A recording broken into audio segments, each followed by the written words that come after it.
Hello students, क्या हाल चाल, कैसे हो आप सब। उम्मीद कर रहा हूँ बच्चे होंगे, स्वस्थ होंगे और स्वास्थ्य के साथ साथ अपनी पढ़ाई का ख्याल रख रहे। दोस्त, आप अपनी पढ़ाई का अगर ख्याल रख रहे हो ना, तो आपकी पढ़ाई का ख्याल करने के लिए एक बार फिर से हम हाजिर हैं एक छोटे से प्यारे से वीडियो लेके। इस वीडियो में चर्चा करेंगे properties of cathode rays, cathode किरणों के गुण। जानते हो सबसे मजेदार बात क्या है? कैथोड किरणें होती हैं अदृश्य, मतलब दिखाई नहीं देती, और उसके गुण के बारे में बात करना है। तो भाई साहब, विज्ञान है, यहाँ सब कुछ संभव है।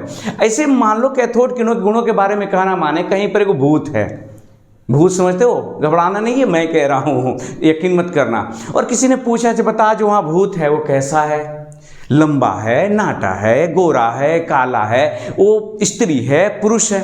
तो आप कहेंगे कि भाई साहब वो तो दिख ही नहीं रहा है। जब दिख ही नहीं रहा है तो उसके नाटा, लंबा, गोरा, काला, शेविंग किया है नहीं किया, दाढ़ी बढ़ाया है, क्या कहा जाए? तो कुछ इसी तरह की बात जो है ना, वो समस्या आएगी कैथोड किरणों के अध्ययन में। लेकिन जैसा हमने कहा, विज्ञान है, सब कुछ संभव है। आइए जरा समझने की कोशिश करते हैं। लेकिन उसके पहले कल्पना करिए कि आप कुछ अपने दोस्तों के साथ, मित्रों के साथ कहीं निकले हैं यात्रा पर। आप कुछ देर जब यात्रा पर पहुंचे, मान लीजिए पैदल चल रहे हैं, तब तक हुआ क्या कि एक तरफ रोड साइड, एक तरफ एक मंदिर दिखता है और दूसरी तरफ एक मस्जिद दिखता है। कुछ तवा तोड़ उधर चले गए मंदिर में, जाके उन्होंने माथा टेका ईश्वर के सामने। कुछ जो है मस्जिद में चले गए। तो अब आप अनुमान लगाएंगे, आप मान के दर्शक हैं, हाँ बिल्कुल आप दर्शक हैं, तो आप अनुमान लगाएंगे ये जो भाई साहब लोग मस्जिद में गए, इन लोगों को इस्लाम धर्म में खुदा में यकीन है, और जो मंदिर में गए ना, उनको हनुमान जी पर यकीन है, वो जो है हिंदू धर्म को मानने वाले लोग हैं। फिर आप कहेंगे कुछ तो कहीं नहीं गया, अरे यार नास्तिक है, उनको धर्मों में यकीन है। और एक बात जरूर कहेंगे, ये मंदिर मस्जिदों वाली जो बात है ना, ये मत सोचिए कि मैं यहाँ कोई धार्मिक बात है, ना एकदम नहीं। मैं तो शिक्षक हूँ, सभी धर्मों का हूँ, सभी धर्मों का आदर करता हूँ। क्या मंदिर, क्या मस्जिद, क्या मैंने कुछ भी, दुनिया का कोई भी धर्म है। अरे ये तो बिचौलिए हैं कुछ, जो आपको और हमको मंदिर मस्जिद और गिरजाघर के नाम पर लड़ाते हैं। एकदम लड़ना नहीं है, रिलैक्स रहना है, विज्ञान का होना है, समझ गए ना? तो विज्ञान का कहीं मंदिर बनाना है। तो बात कर रहे थे कि आप वहां पर गए, तो इससे आपने अनुमान लगाया कि हाँ इतने लोग हिंदू धर्म को मानने वाले, इतने लोग मुसलमान धर्म को जो है वो उन धर्म के, इस्लाम धर्म को मानने वाले लोग हैं। अब मान लीजिए आप आगे बढ़े, भूख लगी है, दोपहरिया हुआ, आप एक रेस्टोरेंट में आप लोगों ने प्रवेश किया, और जैसे रेस्टोरेंट में गए तब तक पता चला कि भाई दो काउंटर अलग अलग है। एक तरफ है मांसाहारी, दूसरी तरफ है शाकाहारी। तवा तोड़ कुछ लड़के उधर पहुंचे, मुर्गा पुलाव देखे, वहां पर एकदम टूट पड़े, एकदम मतलब मुर्गा का टांग नोचने। और कुछ लोग हैं उधर पूरी रोटी, भुजिया, सब्जी बेचारे चबाए जा रहे हैं। तो इससे भी आप अनुमान लगा लेंगे कि भाई ये लोग मांसाहारी हैं, मांसाहार में यकीन करते हैं, इनको मांसाहारी पसंद है, और ये भाई साहब लोग घास फूस खाने वाले लोग हैं, शाकाहारी लोग हैं। मेरे कहने का मतलब कि बिना पूछे तो आप अनुमान लगा लिए ना। यही तो टेक्निक अपनाने के लिए कह रहे हैं यहाँ कि आपको कैथोड किरण से पूछना नहीं है कि भाई साहब क्या प्रॉपर्टीज है आपका, एकदम से पता लगेगा। सबसे पहले पता लगाना चाहते हैं कि चार्ज क्या है, आवेश क्या है, मतलब कैथोड किरणों पे कौन आवेश है, वो पॉजिटिवली चार्ज होता है कि नेगेटिवली चार्ज। तो जाके पूछिए कैथोड भाई धनावेशित होते हैं कि ऋणावेशित, बोलेगा कुछ नहीं बोलेगा। जरा देखिए क्या करते हैं। तो उसके लिए आपने क्या किया कि कुछ नहीं, दो आवेशित, पहला प्रॉपर्टीज, आपने एक आवेशित प्लेट लिया, मान लीजिए पॉजिटिवली चार्ज है, और एक हो गया negatively charge.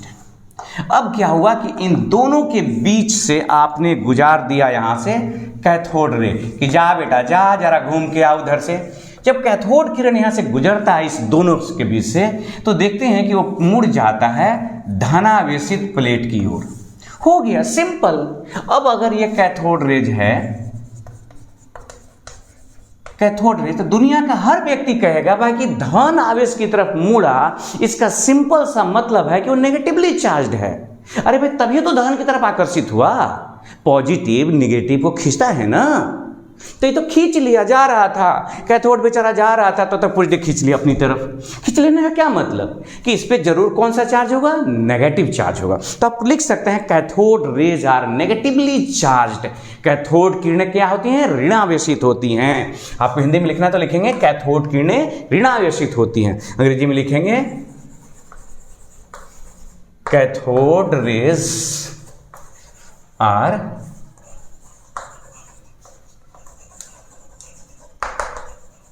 Negatively charged particle चाहे तो लिख सकते हैं। ये कैथोड रे जो होते हैं नेगेटिवली चार्ज पार्टिकल। भाई साहब याद रखिएगा, नेगेटिवली चार्ज पार्टिकल्स। तो एक तो क्लियर हुआ cathode ray negatively charge particles. आइए जरा बात करते हैं, कैथोड किरण जब चलता है रास्ते पे तो कैसे चलता है? ऐसा तो नहीं टेढ़ा मेरा जाता है अथवा एकदम सीधे निकल गया। इसके बारे में जरा पता लगाने की कोशिश करते हैं कि कैथोड रे जो है स्ट्रेट पाथ पर ट्रेवल करता है अथवा टेढ़ी मेढ़ी गति पर ट्रेवल करता है। तो अब इसके लिए क्या करते हैं जरा सोचिए। इसके लिए भी एक एक्सपेरिमेंट है, सिंपल सा एक्सपेरिमेंट है, आप बात को समझ लेंगे। आप ऐसा करते हैं कि कैथोड रे को इधर से भेजते हैं कि जहाँ थोड़ा सा टहल गया, और कैथोड रे जब भी ये कैथोड रे है, अब ये कैथोड रे किसी एक वस्तु से जाके टकरा जाती है।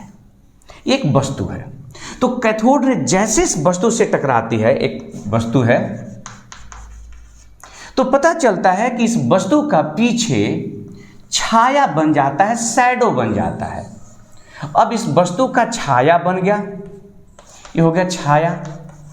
तो छाया इस बात का प्रमाण है कि कैथोड किरण सीधे ही चली। आपको मैं ये कहूं कि देखिए ये कैथोड रे है, ये हमारे पास ये डस्टर है, कैथोड रे इधर से आई और हुआ क्या कि ये ई वाला हिस्सा ये रोक लिया, इधर से गया कैथोड किरण रोक लिया। ऐसा नहीं कि टेढ़ा होकर इधर से, जरा इधर से समझिए कि कैथोड किरण इधर से गई इधर से और ये रुक गया यहाँ पर, तो पीछे उसका छाया बना।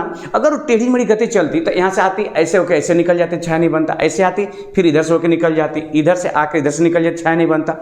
तो कैथोड रेस सीधी रेखा में गमन करती है। Cathode rays travel in a straight path, cathode rays travel in straight path.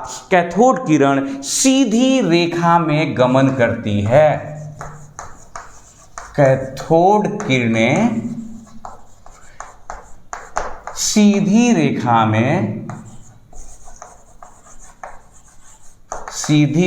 में गमन करती है। Cathode rays travel in straight path, एकदम सीधा जाता है भाई साहब, वह कहीं मुड़ता उड़ता नहीं है जब तक किसी वस्तु से टकरा न जाए। अब यहां से टकराया तो मुड़ेगा, लेकिन उसके पहले तो भाई नहीं मुड़ेगा। अब आइए जरा और कुछ बात करते हैं। तो कैथोड किरण का पहला प्रॉपर्टीज हो गया जो हमने यहां लिखा कि ये नेगेटिवली चार्ज है। दूसरा आपने देखा कि कहां करता भाई, एकदम सीधे चलता है, बीच में कहीं रुकने वाली बात नहीं है। अब है कि कैथोड रेज में पार्टिकल नेचर है कि वेव नेचर। तो दोस्तों मैं आपको बताऊं कि जितना भी दुनिया में वस्तु दिख रहा है, जैसे ये डस्टर है, तो ये आपको यहां पर अगर दिखा रहा हूं तो आपको आवाज सुनाई दे रही होगी क्योंकि ये पार्टिकल नेचर, इसमें पार्टिकल का नेचर। लेकिन जब मैं बोल रहा हूं तो मेरे ध्वनि से अगर तरंग निकल रही है, वेव निकल रहा है, तो वेव जब वस्तु से टकरा रही है तो वहां पर जो है आपको साउंड नहीं सुनाई दे रहा है। जैसे इस कमरे में लाइट है, तो लाइट में वेव नेचर है, तो वेव नेचर की वजह से इस लाइट का प्रभाव हमारे शरीर पे पड़ रहा है और मुझे महसूस नहीं हो रहा है। लेकिन अगर इस डस्टर को कोई उधर से चला के हमारे शरीर पे फेंकेगा तो मुझे पता चलेगा। तो पार्टिकल नेचर का यही मतलब है कि आप सिंपल से समझ जाइए कि अगर इस चौक है, चौक ने वाटर फेंका, आपको पता चला। लेकिन सोचिए यहाँ से अगर टर्च जला तो पता चलेगा, आपको साउंड सुनाई देगी? नहीं सुनाई देगी, क्योंकि जो लाइट है वो वेव नेचर का है और जो यहाँ से जो कण निकाला ये क्या था, पार्टिकल नेचर। तो हमको पता लगाना है कि इसमें वेव नेचर है कि पार्टिकल नेचर। इसके लिए देखिए एक ये हो गया आपका एक्सपेरिमेंट। अब करते क्या है कि कैथोड रे को एक हल्की सी पेंडल माने घूमने वाली वस्तु से टकरा देते हैं। जब इसको हल्की सी घूमने वाली वस्तु से टकराते हैं, ये यहाँ से रोटेट करने वाली है, तो जैसे यहाँ पर पड़ती है बस ये क्या करती है कि इसको रोटेट कर देती है। मान लीजिए कैसे घूमने लगा, तो घूमने लगा का सीधा सा मतलब है कि ये जाके दबाव डालती होगी। मेरी बात आप समझ रहे हैं? जब ये वस्तु है, जरा यहाँ देखिए ना, ये बोल, ये उसके में दबाव तब तो रोटेट कर रहा है। बोलिए रोटेट कर रहा है कि नहीं? तो रोटेट कैसे करके आप समझ रहे, दबाव डाल। तो इसका मतलब ये वस्तु ऐसे है रोटेट करने लगी, इसका मतलब दबाव डालती है। तो दबाव कौन डालेगा बताइए, वेव या पार्टिकल? मैंने तरंग डालेगा या कण डालेगा, तो कण डालेगा, सिंपल। तो ये एक्सपेरिमेंट से देखा जाता है कि जब वो कैथोड किरणें एक हल्की पेंडल से, एक हल्की घूमने वाली घिरनी से टकराती है, तो क्या करती है, उसको रोटेट कर देती है, उसको मोड़ देती है, उसमें गति उत्पन्न कर देती है। सीधा सा मतलब है cathode rays are particle nature. इसमें कौन सी नेचर होती हैं, पार्टिकल नेचर होती हैं। तो एक लाइन और लिखेंगे हम लोग, यहां पर लिख देते हैं, cathode rays are particle nature. Cathode किरण पार्टिकल नेचर होता है, या कैथोड किरणों में cathode rays possesses particle nature, cathode rays में पार्टिकल का गुण होता है। सिंपल सा बात है। अब यहां पर देखें, कैथोड रेस जो होते हैं पार्टिकल नेचर के होते हैं, मतलब इसमें कण का गुण है। ये जब किसी वस्तु पर पड़ेगा तो क्या करेगा, दबाव उत्पन्न करेगा। तो इससे मतलब होता है कि अगर इस डस्टर पे लाइट आ रहा है, कोई दबाव नहीं पड़ रहा है, मतलब लाइट तरंग है। अगर इसको मोड़ देता है कोई, जैसे हवा आया, इसको मोड़ दिया, मैंने हवा में कण का गुण है। मतलब याद रखिएगा कि जो भी आपके पास बॉडी है, बॉडी मतलब जो वस्तु है, इस बॉडी में जो भी सब्सटेंस है, इसमें दो तरह के नेचर हैं। एक को बोलते हैं आप पार्टिकल नेचर, और दूसरा जो है दोस्त वो है वेव नेचर।